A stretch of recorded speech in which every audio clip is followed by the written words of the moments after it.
But what about the CDN? Andrew Baskett, can you tell us more? How important are internet exchange points for Facebook?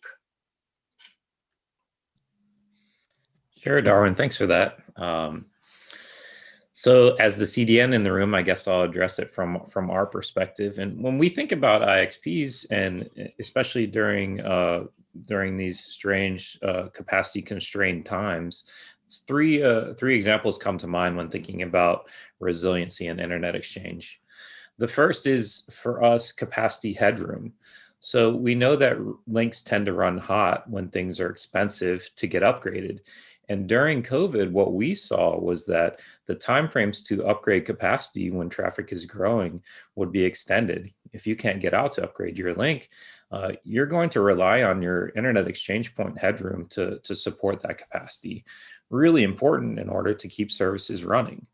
For content players, this enables us to reach a wider range of networks that we otherwise wouldn't be able to connect directly to all of them. So for example, we can see about 40% of the networks in South Africa just over the different exchange points within the country.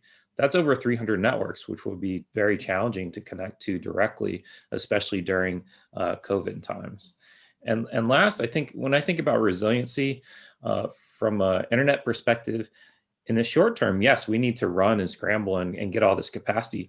But in the long term, internet exchanges are developing the next generation of internet engineers.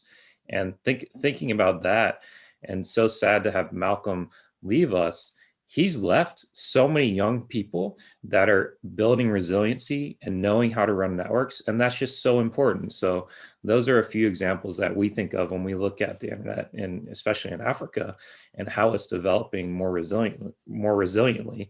It will take time, but I think this past year has been a huge wake-up call, not only with COVID, but also with multiple subsidy cuts that resulted in everyone validating our thinking that we need to be extremely focused on how we can build this resiliency across not only internet exchanges, wholesale providers, access networks, and content.